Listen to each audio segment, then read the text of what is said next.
yang pajak yang kami.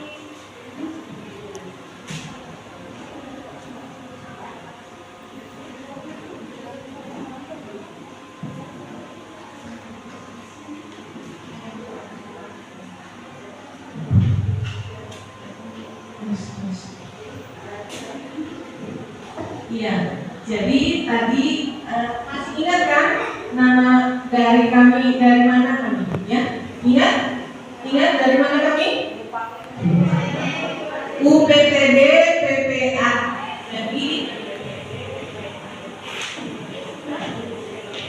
UPTD PPA, Unit Pelaksana Teknis Daerah Perlindungan Perempuan dan Anak. Jadi yang dilindungi adalah anak-anak dan perempuan. Ya, kalau perempuan dewasa ya biasanya mengalami kekerasan KDRT, misalnya seperti itu. Kalau perempuan anak-anak itu lebih banyak mengalami kekerasan seksual. Ya, jadi anak-anak seumuran kalian ini sangat rentan. Ya, makanya pada hari ini kami datang untuk memberikan edukasi tentang remaja dan pornografi. Ya, nanti akan dibawakan oleh perkenalkan diri ya. Nama saya Ibu Manikala, saya staf dari UPTD-PPA. Terus ada Mbak Vivi namanya, nanti akan memberikan materi tentang tema. Oh, ada yang sama namanya? Oh, ada yang sama namanya. Angkat tangannya yang sama namanya Vivi. Oh iya. Nah, ada Mbak Vivi, terus Ibu sudah. Ada kepala kantor saya tadi yang pakai baju waskap, itu kepala kantor saya namanya Ibu Desti. Terus ada teman saya namanya Nova. Nova itu ya, namanya Nova. Ada yang sama namanya? Ya, ada. Terus satu lagi kami ada anak magang dari sarjana psikolog, yaitu namanya Radi. Ya. Nah, mohon izin adik-adik semuanya, nanti pada saat setelah sesi materi dari Mbak Pipi, Mas Radi ini akan memberikan semacam evaluasi atau sesi beberapa pertanyaan kepada adik-adik. Nanti karena punya HP semuanya, tapi nanti ya HP-nya nanti dia melayangkan barcode, jadi silakan di scan barcode-nya di situ. Nanti pertanyaan, ada 10 orang yang paling cepat menjawab pertanyaan yang di link yang sudah ada masuk di HP kalian akan diberikan hadiah oleh Mas Radi ya. Jadi Mas Radi ini dari Fakultas Psikologi Universitas Muhammad Warman ya. Ya, jadi mana tahu kalian ada yang mau jadi psikolog ya, psikolog seperti itu atau psikolog klinis ya. Oke, oh mau jadi pasiennya aja, oh iya tak apa, jadi pasien aja, jadi pasien psikolog ya. Itu perkenalan singkat dari kami. Terima kasih. Sesi berikutnya adalah yang akan dibawa oleh Mbak Vivi ya. Temanya silakan dicatat apabila perlu dicatat ya. Temanya adalah remaja dan pornografi. Terima kasih. Silakan Mbak Vivi. Terima kasih Mbak Irma. Assalamualaikum warahmatullahi wabarakatuh. Waalaikumsalam warahmatullahi wabarakatuh. Ya, perkenalkan nama saya siapa yang sama? Saya namanya Vivi beneran Vivi. Oh pakai Santa. Oh ya Vivi ya. Oke, nama saya Vivi Nurasya Darmani. Saya psikolog klinis di UPTD Perlindungan Perempuan dan Anak. Saya sudah punya suami, satu aja. Saya punya dua anak laki-laki. Hari-hari di UPTD seperti kata Mbak Irma bilang tadi, kami selalu bahkan hampir setiap hari bersinggungan dengan anak-anak seusia kalian, bahkan lebih kecil lagi.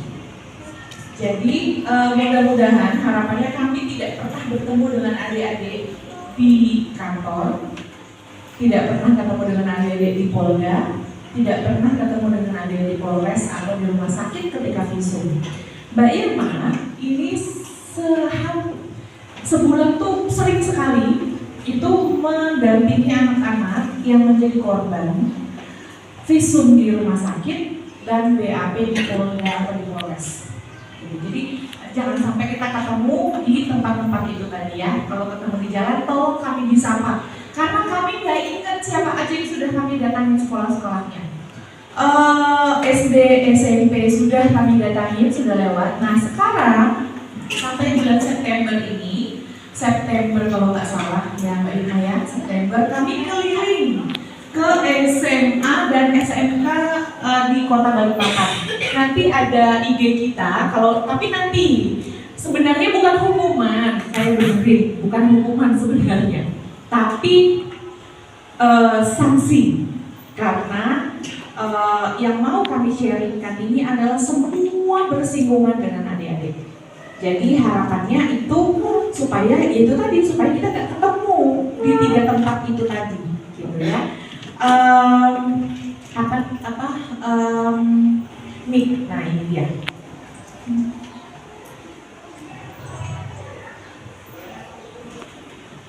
Kenapa bawa mic? Karena saya mau keliling remaja dan pornografi. Semakin menghindari saya, semakin menunduk, semakin saya kejar. Saya suka loh sekolah ini. Pak, saya Pak Gede ya? Ya. Pak Gede ya Pak? Ya. Keren Pak sekolahnya. Karena kita ngelihat sekolah-sekolah itu kami melihat sebenarnya gini sebelum mulai ya, apa yang kami sampaikan ini tidak sebenarnya ke kami itu nggak ada apa-apanya karena ini makanan kami hari-hari. Tapi buat adik-adik yang mudah sekali nanti atau yang rentan itu harus punya benteng diri yang kuat. Kalau buat kami, kalau misalnya adik-adik nggak mendengarkan kami nggak ada punya kepentingan, terserah. Karena kami tinggal menjalani hari-hari saja. Tapi di sekolah lain, ya, saya tidak perlu sebutkan nama sekolahnya, di sekolah lain, kami datang saja itu rasanya seperti tamu tak diharapkan gitu. Nggak apa-apa, tidak ada ininya buat saya sih, apalagi saya gitu ya. Jadi semakin menghindari saya, semakin saya kejar. Apa yang adik-adik ketahui tentang pornografi? Pornografi itu apa? Sesuai judul, remaja dan pornografi. Pornografi, gak usah tanya teman, belum tentu teman itu memberikan informasi yang baik. Pornografi itu kok pegangan tangan ngapain ya? Iya ya, hati-hati loh sekarang itu nanti ada bagiannya yang saya ceritakan di sana. Kan kita nggak mau nyebrang ya, ngapain pegangan tangannya? Oke, apa nak? Pornografi adalah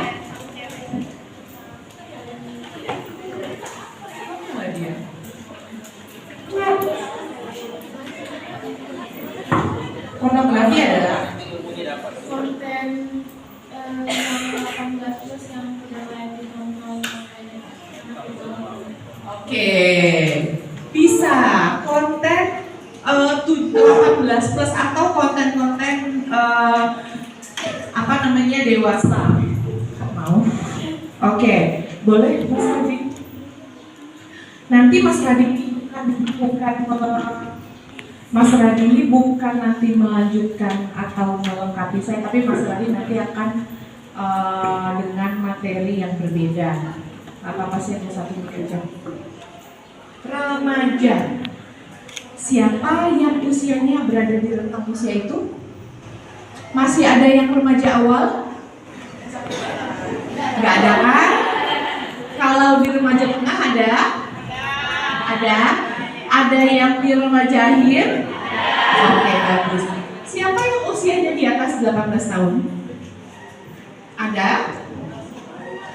Kalau ada nggak apa-apa, ya. Nah, yang kita bahas hari ini adalah semuanya temanya tentang diri kalian, tentang remaja, kan, Mas? Apa yang kalian rasakan bahwa kalian yang punya body, kalian punya diri, perubahan selama proses kerja. Ada dua, perubahan dan perkembangan. Perubahan yang kalian rasakan apa? Oke, suara, menstruasi, apa lagi? Jerawat, apa lagi? Tinggi badan, apa lagi?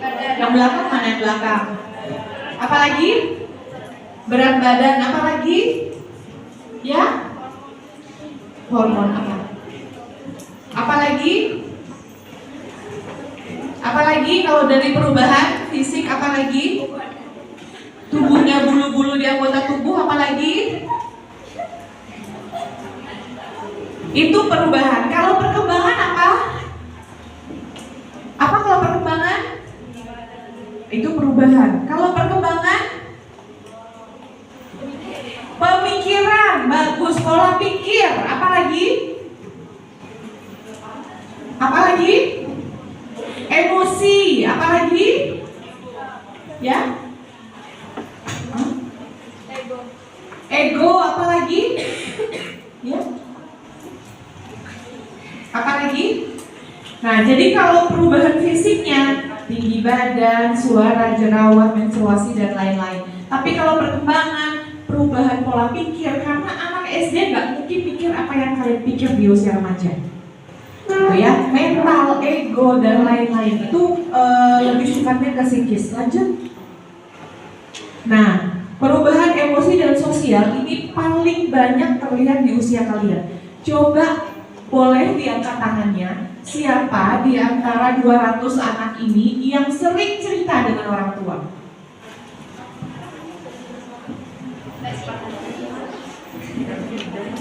Lumayan ya. Boleh saya minta tepuk tangannya buat sekolah kita? Kenapa saya bilang lumayan ya Mbak Irma ya? Karena di sekolah lain yang kami datangi selalu saya tanyakan siapa yang sering cerita curhat dengan orang tua. Di antara 500-200 anak cuma 5 orang paling banyak. Kenapa? Kenapa sih anak-anak seusia kalian itu tidak terbiasa cerita sama orang tua? Kenapa malah percaya dengan saya ya orang yang baru ketemu barusan? Gengsi, apa lagi? Hah?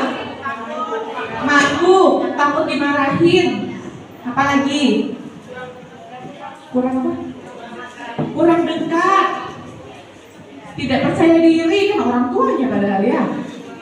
Kenapa lagi? Karena apa? Karena kalian pasti pernah punya pengalaman bercerita dengan orang tua, belum lagi cerita sudah disalahin. Kan saya mewakili suara anak-anak ya. Kalau nanti misalnya ada ya Pak Gede ya, Pak Gede misalnya kalau ada pertemuan orang tua, kita bisa diundang gitu. Karena apa? Orang tua sekarang justru yang kurang mendekatkan diri pada anak, sehingga anak-anak itu lebih nyaman dengan orang lain. Iya, kalau orang lainnya yang benar, kalau enggak ya gitu. Oke. Nah, ini teman sebaya senang mencoba hal baru, termasuk konten-konten pornografi, termasuk hubungan seksual, termasuk hal-hal yang membuat penasaran. Itu paling banyak terjadi di usia di usia remaja. Lanjut. Pornografi ternyata tidak selalu hubungan konteksnya itu hubungan fisik, nggak selalu. Kita punya klien, pelakunya orang dewasa, saya misalnya pelaku, saya bugil telanjang bulat di depan saya itu anak kecil. Jadi kita mempertontonkan anggota tubuh kita kepada anak yang lebih kecil. Itu sudah termasuk pornografi. Padahal nggak disuruh apa-apain. Anaknya nggak disuruh pegang, anaknya nggak diapa-apain, tapi mempertontonkan, menunjukkan sesuatu yang sifatnya pornografi. Gitu. Jadi itu termasuk pornografi. Kalau sudah dikasih lihat tontonan video, dikasih gambar, itu sudah jelas pornografi. Lanjut. Nah, ternyata dari tahun 2019 kami di UPT DPPA, empat besarnya yang menduduki peringkat paling banyak bahwa anak-anak seusia kalian itu terjerumus ke dalam lembah open BO itu karena ini. Kesepian, orang tua tidak dekat dengan anak, penasaran hubungan seksual itu seperti apa, lalu stres dengan teman, stres dengan sekolah pelajaran, stres dengan orang tua, dan lingkungan sekitar. Sekarang saya tanya, lingkungan sekitar itu bisa nggak kita kontrol? Nggak bisa. Jadi kalau misalnya ada di media, tiba-tiba ada yang membuat kita penasaran, ya nggak mungkin kita tutup media itu. Tapi yang mengontrol siapa kita, semua tergantung tangan kita. Kalau tangan kita membuka, ya udah terbuka dia. Tapi kalau tangan kita tidak membuka, tidak akan pernah terbuka. Masalahnya, karena rasa penasaran itu kita klik, akhirnya terbuka. Oh begitu ya, oh begini ya, oh kok kayaknya mukanya orangnya kok bahagia. Iya bahagia cuma 5 menit, habis itu udah bilang nggak ada rasa apa-apa lagi. Gitu ya. Oke lanjut. Ciri-ciri kecanduan pornografi, tapi ini mungkin tidak keseluruhannya, tapi ini cukup mewakili. Meskipun tidak semua, tapi ini ada sedikit banyaknya itu pas kecenderungannya bahwa dia adalah edik dengan pornografi. Kalau kecanduan narkotika, ada nggak tempat rehabnya? Apa namanya? Apa? BNN, betul sekali. Kalau yakin bersuara, kalau salah nggak apa-apa kan dicoba ya. BNN. Kalau kecanduan pornografi ada nggak tempat rehabnya? Nggak ada, yang ada datang ke psikolog, bayar per sesi, nggak tentu kapan selesainya. Dan otak nanti ada di situ ya. Coba Mas Radi belum ya? Belum sampai ke otak ya. Dan nanti kan setelah selesai kelas ini adik-adik kembali lagi pegang handphone. Nah silahkan dibuka handphonenya. Bahwa kecanduan pornografi otaknya 5 kali lebih rusak daripada kecanduan narkotika. Oke, lanjut. Nah, dampaknya pasti sangat merusak otak. Pertama, lalu yang kedua kecanduan, edik. Kami pernah punya klien itu kelas 6 SD. Sudah kecanduan pornografi. Saya yang sudah ibu-ibu beranak 2 diajarin posisi hubungan seksual dengan suami. Bayangkan ya, anak kelas 6 SD naik kelas 1 SMP ngajarin saya posisi bercinta. Itu dia sudah kecanduan, bukan lagi rasa ingin coba, kecanduan. Lalu saya tanya, kalau misalnya saya saya yang bersuami ini kan tahu ya larinya mau kemana ketika misalnya berhasrat lah ibaratnya. Nah kalau kamu kemana nak? Apa dia bilang? Anak kelas 1 SMP yang baru lulus SD kelas 6. Self-service, memuaskan diri sendiri. Coba bayangkan bagaimana kira-kira dia ketika dia tidak kita bantu dari sekarang, lalu dia akan jadi seperti apa dan dia bukan lagi ingin coba tapi sudah kecanduan. Lalu sulit konsentrasi, gampang lupa, pasti itu efeknya. Sulit konsentrasi karena kenapa? Kalau misalnya pacaran, kami punya klien juga seusia kalian. Usia gue paling rata 15, 16, 17 tahun ya. Pacaran sama satu laki-laki baru kenal 1 hari dari Facebook. Tuh kliennya Mbak Irma. Dari Facebook kenalan 1 hari karena si anak tadi ada yang penyebabnya. Karena dia kesepian. Karena dia nggak punya teman, orang tua juga tidak dekat dengan dia, nggak punya siapa-siapa, dia merasa kesepian. Baru sehari kenal dengan laki-laki, si laki-laki itu ngajak ketemu, sudah langsung diajak berhubungan seksual. Baru 1 hari loh ketemu, coba. Bagaimana kami yang setiap hari di kantor ketemu dengan anak-anak yang masih muda seperti kalian seperti itu. Pulang-pulang saya ngajak Mbak Irma, yuk beli es krim, yuk beli momoyo, yuk beli mixue, yuk cari pendingin kepala, yuk. Dan itu ketika dia putus dengan pacarnya yang baru itu, yang baru kenal 1 hari Facebook, dia ketemu dengan laki-laki lain, dia berhubungan seksual lagi. Putus, dia berhubungan lagi. Masih seusia kalian sudah aktif berhubungan seksual dengan 4 laki-laki berbeda. Nanti apa akibatnya ada di belakang. Tunggu saja tayangnya, oke? Seks bebas, jelas penyakit menular seksual. Nanti kita lihat apa saja yang terjadi pada kita perempuan semua sih soalnya. Pada kita, ketika kita tidak bisa menjaga dan mencintai diri kita sendiri, itu akan terjadi pada diri kita sendiri. Kehamilan yang tidak diinginkan. Kami punya 2 klien saat ini yang sedang hamil, anak SMP, dua-duanya SMP kan ya? SD kan? Oh SD, ya SD. Oh iya, SD, lulus SD, ya, lulus SD. Kenal dengan laki-laki tetangga rumahnya, baru kenal sebentar, dia sudah hamil. Bayangkan, sekarang kalian bayangkan seusia kalian masih senang nongkrong, senang bergaul dengan teman-teman, tiba-tiba hamil, punya anak. Masa anak punya anak? Ya, nah jadi itu klien yang tahun ini 2 itu ya, tahun ini 2023 2 klien kami itu yang sudah hamil. Yang jelas tidak diinginkan. Kapan saat hamil itu diinginkan? Kapan? Saat sudah menikah. Betul. Bukan saat sudah matang, sudah menikah.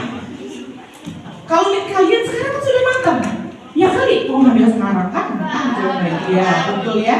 Nah jadi saat sudah menikah, bukan saat sudah matang, saat sudah menikah. Makasih Mbak. Oke. Nah lalu pasti akan renggang dengan hubungan keluarga, itu pasti. Lalu yang terakhir, berpotensi menjadi pelaku atau korban pelecehan seksual ketika kita sendiri tidak mampu menjaga, menyayangi, dan mencintai diri kita sendiri. Lanjut. Nanti ada pertanyaannya ya. Nah ini dampaknya. Ketika ada dorongan yang kalian lihat dari media sosial, dari YouTube dan lain-lain, ada dorongan dari dalam diri kalian karena itu memang sudah sepantasnya di usia kalian. Ketika kalian lihat, ada dorongan untuk melihat dan ada rasa penasaran, lalu membentuk perilaku atau nilai negatif. Apa itu? Ketika ketemu dengan lawan jenis atau ada ada bersinggungan tentang itu, setelah kalian melihat, akibatnya adalah yang di bawah. Makanya tadi maaf ya nak ya, maaf tadi saya menegur, ngapain di dalam rumah kita pegang-pegangan tangan? Karena kami punya klien, itu nyata. Enggak pak, ini kita cuma iseng aja. Berawal dari iseng lah mereka suka sesama jenis, perempuan dengan perempuan. Itu di salah satu SMK juga di luar sana. Saya tidak bilang nama sekolahnya. Mereka pangku-pangkuan kan awalnya. Mereka pangku-pangkuan, lalu grepe-grepean. Loh kok enak ya? Lanjut suka-sukaan. Itu di sekolah, di Balikpapan karena kliennya itu datang pada kami. Nah itu akibatnya. Hubungan sesama jenis, laki-laki dengan laki-laki, perempuan dengan perempuan, yang paling banyak ditemui adalah open BO. Hampir setiap hari Polda, unit Renata itu memanggil kami, saya atau Mbak Irma atau psikolog satunya, mendampingi BAP klien hasil tangkapan open BO. Ada yang di hotel, ada yang di mana-mana. Bahkan uniknya, ketika korban open BO itu seusia kalian, tamu yang mau beli nggak jadi make, maaf bahasanya make gitu ya. Kenapa? Karena si tamu itu melihat anak itu seusia anaknya dia, jadi nggak jadi. Syukur kalau gitu ya. Nah itu karena minimnya rasa menyayangi dan mencintai diri. Saya akan kasih clue banyak-banyak. Di akhir saya akan kasih pertanyaan. Lanjut. Oke, lagi. Nah, maskulin dan feminim. Sekarang saya tanya, anak perempuan boleh tegas nggak? Ya kalau nggak boleh gampang direcehkan. Harus tegas. Harus tegas. Anak laki-laki boleh nggak lemah lembut? Saya langsung balikan badan loh. Boleh. Berdua itu maskulin, kecuali anak perempuan lebih dominan maskulin ya. Langsung jadi anak laki-laki. Atau anak laki-laki yang terlalu feminim. Iya, gitu ya. Nah, jadi harus punya dua-duanya. Kalau anak perempuan nggak bisa tegas, diginiin aja kita sudah melewat dan sudah. Awalnya hanya maaf ya nak, maaf ya. Awalnya maaf ya, pegang-pegang begini kita diam aja, tidak ada ketegasan dalam diri. Lama-lama ini meroboh ke dalam-dalam, berpetualang di dalam tangannya. Oke, jadi harus kalian anak-anak di sini. Saya nggak pengen ketemu kalian di kantor saya. Saya nggak pengen kalian datang dari SMK ini datang ke kantor saya. Begitu saya asesmen lihat dari sekolah ini, jangan sampai datang ke kantor saya. Oh, nggak apa-apa kan nggak ke kantor Mbak Vivi, nggak ke Mbak Vivi. Di Polda atau Polres pun pasti kami akan dipanggil meskipun kalian nggak ke kantor saya.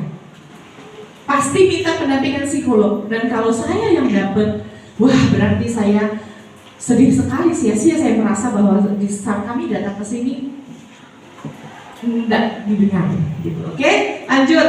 Nah, ini sekarang itu otaknya tadi yang saya bilang ya, bahwa otaknya kecanduan pornografi akan jauh lebih rusak daripada kecanduan narkotika. Lanjut. Nah, ini yang kita bahas nggak jorok. Nah ini nak, ini nggak jorok, mic-nya nggak bisa di sih. Ini tidak jorok ya nak, ini nggak jorok. Ini adalah ilmu. Ini yang akan terjadi pada adik-adik, pada kita semua ketika kita tidak mampu menyayangi dan menjaga diri. Mbak Irma itu sering ya dapetin klien perempuan korban open BO yang dia sudah nggak tahu lagi tabungnya ada berapa, mengeluhkan vaginanya itu panas, merah, gatel, sakit, itulah pokoknya semuanya gitu. Terus saya pernah ngomong, namanya saya sudah menikah kan, saya bertanya ya, saya tahu hubungan itu kayak apa. Saya tanya, ya kalau misalnya memang itu harus, nah kenapa nggak pakai kondom? Apa yang dia bilang? Saya sampai kaget, saya sampai penasaran, saya pengen coba sama suami rasanya. Kenapa? Saya tanya, kenapa nggak pakai kondom nak? Kalau tahu penyakit, kalau sudah tahu rasa penyakitnya kayak gitu. Apa dia bilang? Ada tahu nggak kira-kira? Baguslah kalian nggak tahu ya, berarti kalian oke nih. Nggak enak Tante Vivi, nggak sentuh kulit. Bayangkan kalian, saya ketemu dengan anak-anak seperti itu hampir setiap hari. Saya rasanya mau es aja di depan kepala saya. Ayo Mbak Irma kita beli es krim yuk. Hampir setiap hari. Bayangkan anak-anak seperti itu sudah tahu. Saya yang menikah, masa saya harus pakai kondom buat apa ya? Kan memang mau punya anak, ibaratnya tidak menunda. Saking penasarannya, saya bilang sama suami saya, apa kata beliau? Kok istriku tahu dari mana? Ya justru sekarang anak-anak seperti kalian yang ngajarin kami. Handphone penuh dengan konten pornografi. Saya coba semua sama yang saya bilang tadi, anak kelas 6 SD yang naik SMP, yang ngajarin saya berbagai macam hubungan seksual, posisi seperti apa. Saya coba pakai handphone saya, coba nak buka pakai handphone Tante Vivi, nggak bisa, virus diblokir. Padahal saya pengen lihat ya, nggak bisa di handphone saya. Kenapa di handphone adik-adik bisa? Di handphone saya kok nggak bisa? Harusnya yang bisa boleh melihat kan saya. Nah itulah kecanggihan anak-anak zaman sekarang, yang kecanggihannya terlalu canggih. Oke, lanjut. Kita lihat lagi tayangan-tayangan berikutnya. Itu nggak jorok, nah itu ilmu. Ketika kita tidak bisa menjaga diri dan menyayangi, mencintai diri kita, itulah yang akan terjadi. Oke, bayangkan nggak cuma satu loh. Saya punya klien yang yang bolak-balik BAP itu, yang ngaku sama saya aja 9 laki-laki. Bayangkan yang itu yang saya asesmen, saya nggak tahu yang di luar asesmen dengan saya. 9 lah, kok satunya bawa penyakit. Oke, lanjut. Ini karena nggak ada anak laki-lakinya, lanjut aja. Lanjut lagi. Nah, tindak pidananya adalah apabila kalau misalnya adik-adik itu dikirimin sama temen, atau misalnya maaf, siapa namanya? Siva. Siapa namanya? Bahagia. Oh, bahagia terus ya. Nah, Siva, maaf banget. Misalnya Siva punya konten pornografi, lalu Siva mentransfer kepada Bahagia. Nah, Siva bisa tuh kena. Nggak apa-apa, Mbak Vivi, sudah dihapus. Polda Kalimantan Timur di unit cyber punya alatnya, sehingga meskipun kita hapus itu bisa terdeteksi. Oh, nggak apa-apa, aman aja kok. Iya, nggak apa-apa, aman sekarang. Kalau misalnya ada anak yang tertangkap, ya, misalnya ada anak yang tertangkap di Polda, kan polisi itu nggak mungkin maksudnya dia juga pasti akan menelisik mana dari mana tempat dapatnya itu. Misalnya Siva orang pertama kirim ke Bahagia kirim ke temannya bla. Orang ketujuh ini belalahnya ditangkap sama Polda. Orang ketujuh kan jauh ya sama Siva ya. Siva orang pertama. Ini orang ketujuh ditangkap nih. Siva sampai sejauh ini aman-aman aja. Nah, orang ketujuh ditangkap, ditanya di BAP sama polisi, dapat dari mana? Dapat dari lima, terakhir dapatlah si Siva. Gitu. Jadi sebaiknya, lalu gimana Mbak kalau misalnya kita dapat konten video pornografi? Ya udah, kalau mau nikmati sendiri aja, nggak usah dikasih orang lagi. Kalau sudah dilihat, hapus. Baiknya lagi nggak usah dilihat, jauh lebih baik. Belum saatnya kalian sampai sejauh itu, karena hubungan seksual itu sakral, sangat sakral, yang hanya diikat oleh pernikahan.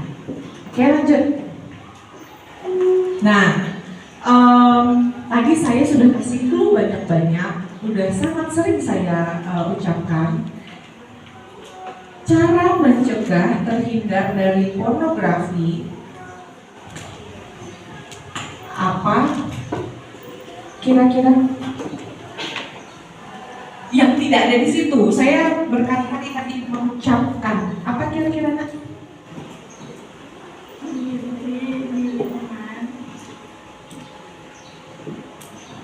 Ada itu di situ, bukan yang di situ. Tadi saya berkali-kali bilang. Ada yang tahu? Mungkin langsung angkat tangan. Oke. Apa? Sikap tegas.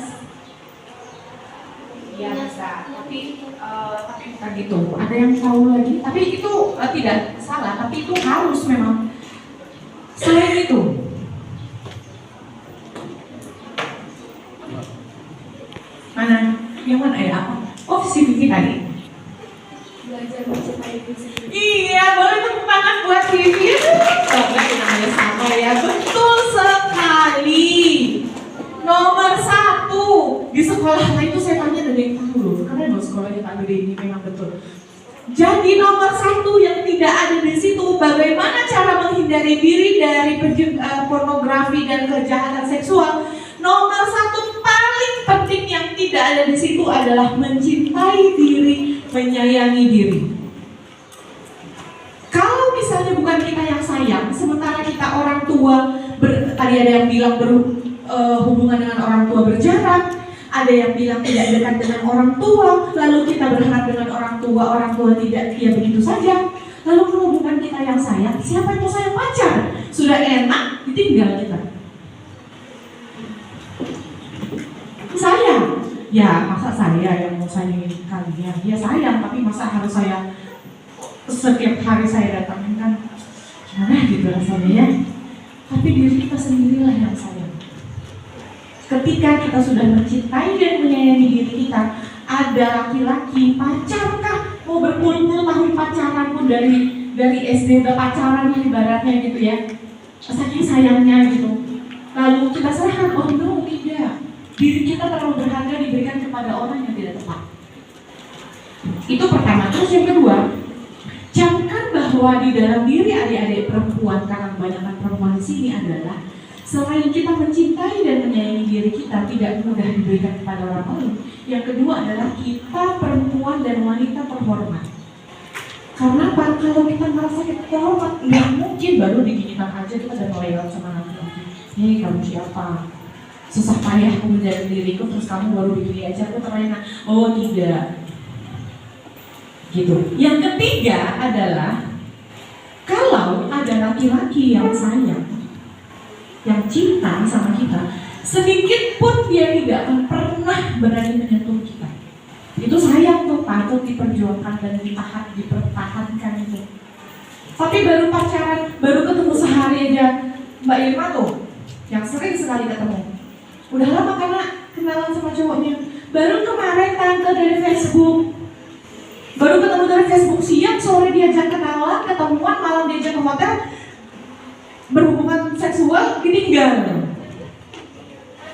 Nah itu ciri-ciri anak yang tidak mencintai dirinya. Semudah itu dia berikan dirinya yang berharga itu kepada laki-laki yang tidak dia kenal. Saking nyamannya. Ya kan, coba saya tanya sekarang, tipenya laki-laki penggombal, kira-kira dia akan mengatakan apa? Cewek apa? Minta nomor, gak usah dikasih, enak aja kalau nomorku dikasih, aku pakai nomor apa? Gak punya nomor dong aku ya, jangan dikasih. Apa?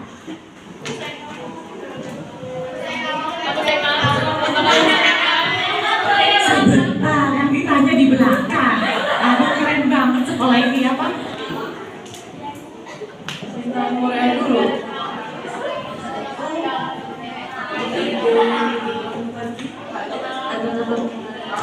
Ciri-ciri, sebentar, kita dengar teman kita. Ciri-ciri laki-laki penggombal, dia kan yang apa?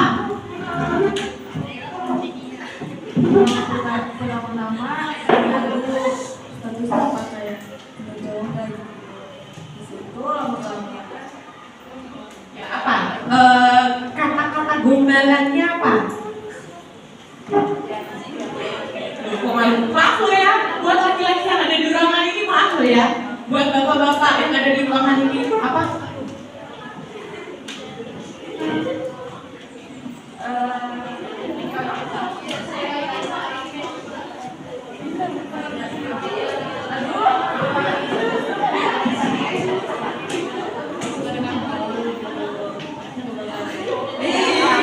Kan? Tuh, dia aja yang ngomong tuh jijik ya rasanya ya. Aku gak bakal ninggalin kamu dari mana, dari pokok. Kamu satu-satunya brengsek. Aku gak bisa hidup malamnya jalan sama cewek lain.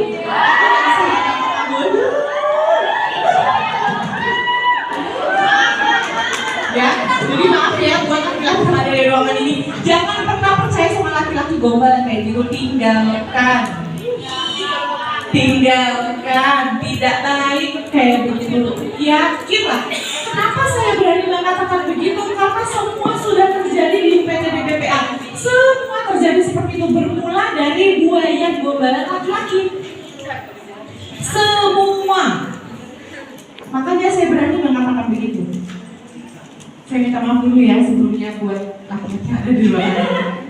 Tapi memang itulah yang terjadi ketika kalian tidak menyayangi diri kalian. Laki-laki kan punya sejuta cara. Saya punya contoh sangat seperti ingatan saya. Kita kan berjilbab semua nih. Kenal sama cowok, minta nomor dong. Aduh, kalau nomorku dikasih, aku pakai nomor apa gitu dong, ya kan? Tegas di awal. Kalau sudah kelewat, jangan.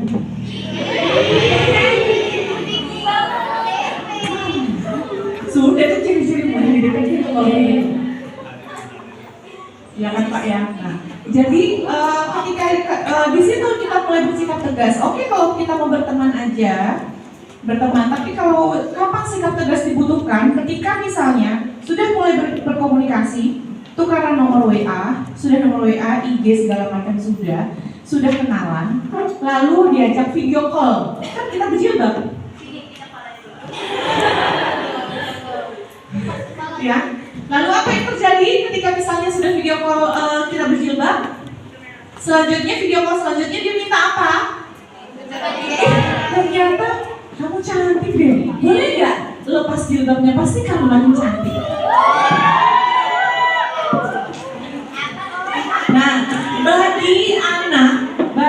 Nah, bagi perempuan yang tidak sayang dengan dirinya, dia akan lepas jilbabnya. Pikirnya apa? Cuma jilbab kan aku masih pakai baju. Lepas jilbabnya. Sudah direkam sama si pelaku. Itu kami tangani di cyber Polda Kaltim. Lalu selanjutnya apa? Dia mau, si laki-laki pembual ini kan, dia mau terperdaya olehku. Telepon video call berikutnya. Kamu putihnya boleh nggak dibuka satu kancing bajunya? Itu bukan jorok, itu terjadi di Balikpapan dan korbannya itu seusia kalian. Sudah bukain. Dan kita yang tadi yang tidak sayang sama diri kita itu tadi, satu dibuka,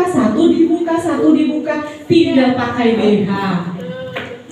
Lalu apa yang terjadi? Direkam. Akan menjadi apanya? Apa? Ancaman. Kalau kamu nggak mau ketemu sama aku, kalau kamu tidak menuruti permintaanku, kan ku sebar. Kalau adik-adik pernah nggak dengan atau baca kasus berita viral di Balikpapan yang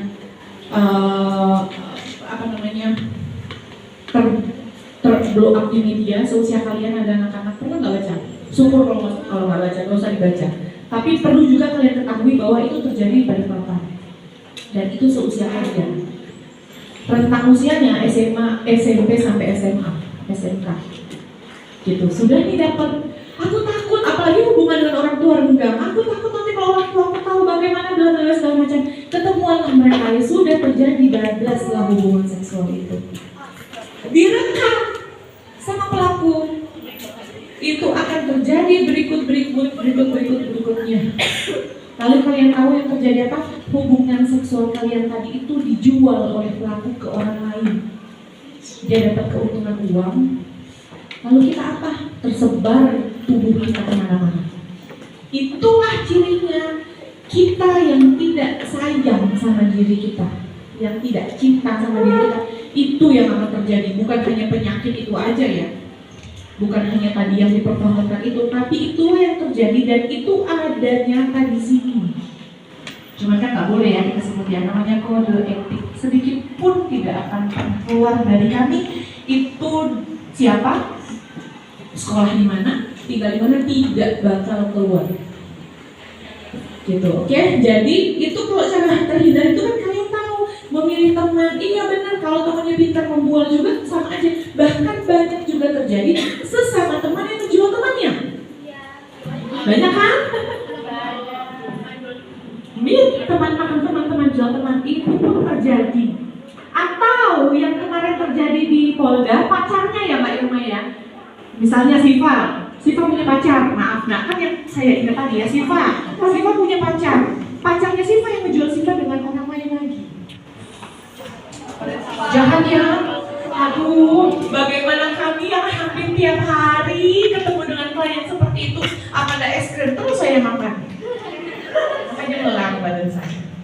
Gitu. Jadi kalau terhindar lagi, bijak menggunakan gadget, peralihan ke positif, kegiatan di sekolah yang positif apa, memilih teman, katakan tidak, bla bla bla. Saya yakin kalian sudah sering dengar, sudah sering baca di mana-mana. Tapi satu yang mungkin jarang kalian dengar, yang tadi sudah Vivi katakan, sayangi apa?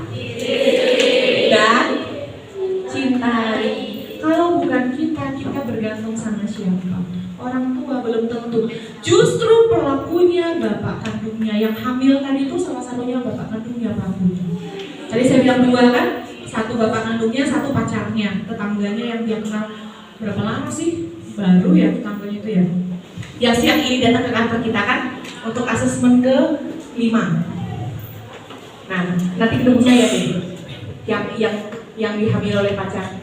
Nah, yang satu yang hamilin bapak kandungnya kayak apa coba? Itu bapaknya yang buat dia, terus bapaknya juga yang merusak dia. Itu masih SD loh, baru 2 kali datang bulan. Saya nggak nakut-nakutin, tapi itu yang terjadi di Balikpapan.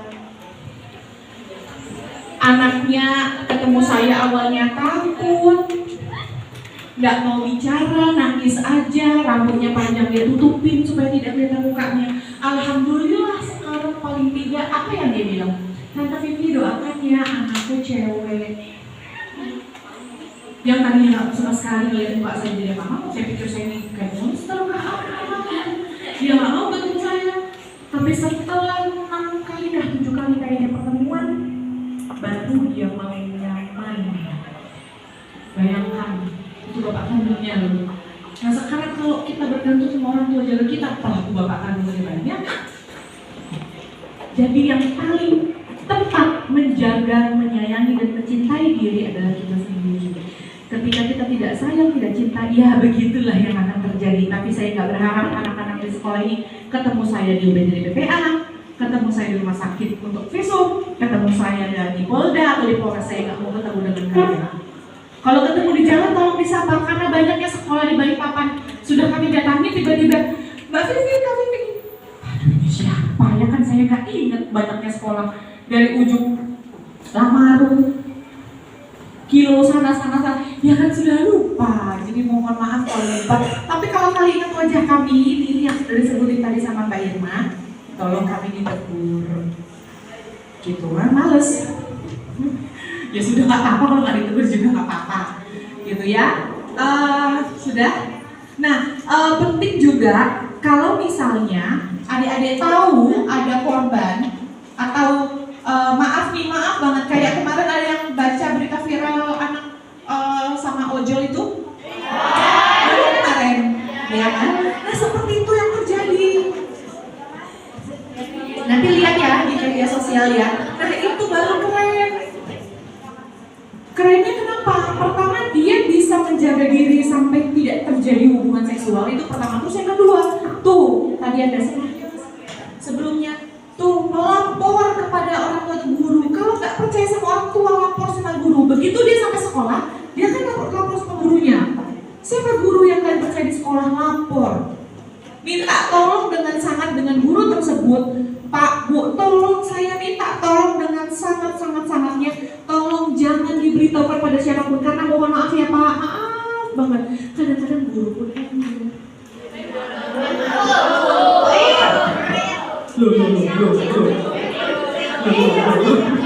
Kenapa? Karena maaf gitu ya, maaf. Kadang-kadang kita manusia biasa keceplosan itu loh. Oh ini dari sekolah, oh ini anak kelas ini, oh ini, ya itu. Kalau kami sudah disumpah di atas Al-Quran karena kami muslim.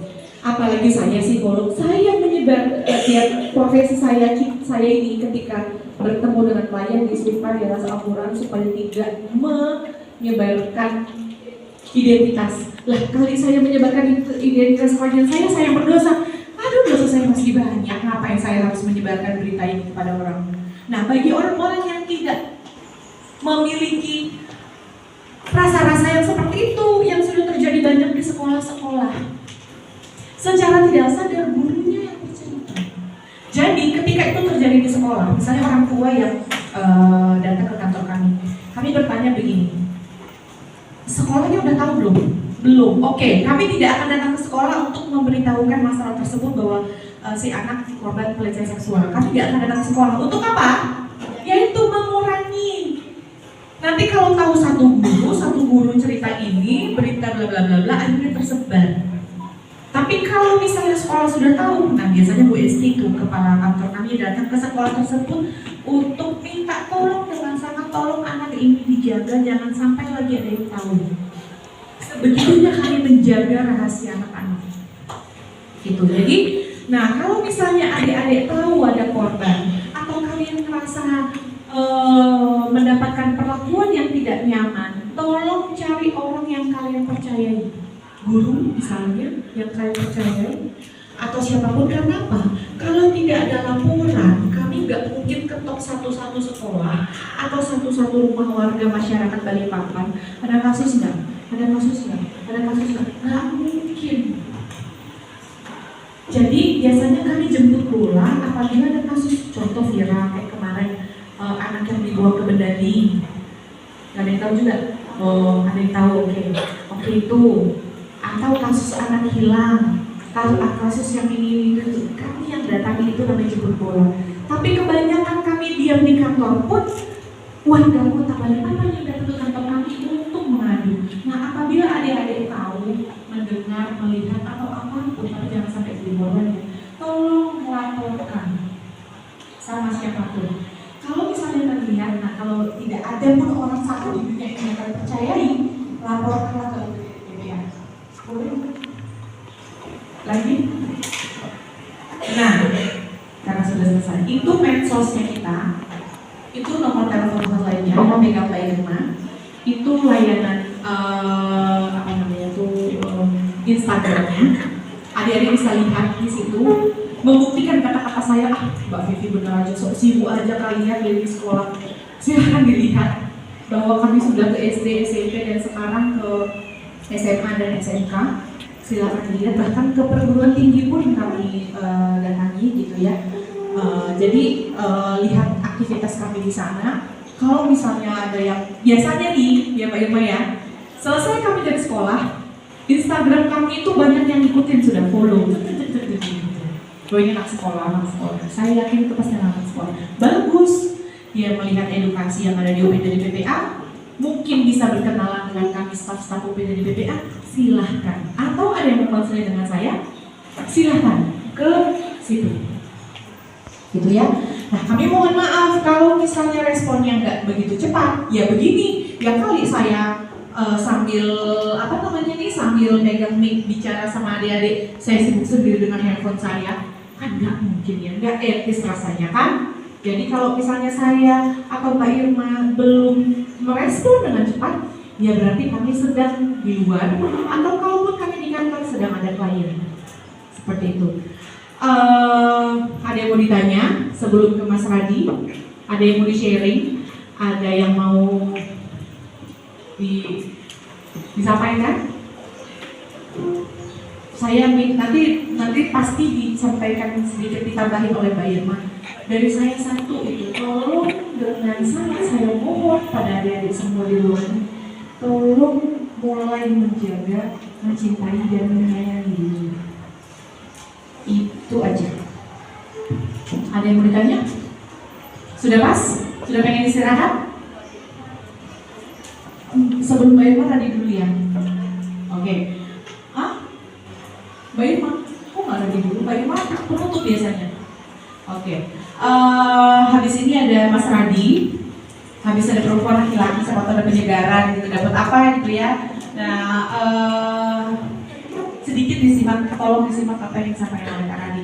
Terima kasih banyak adik-adik atas perhatiannya. Saya lihat adik-adik meskipun kemana-mana, tapi paling tidak kalian cukup menyimak apa yang saya sampaikan. Boleh minta tepuk tangannya? Terima kasih banyak. Kurang lebihnya saya mohon maaf. Wassalamualaikum warahmatullahi wabarakatuh.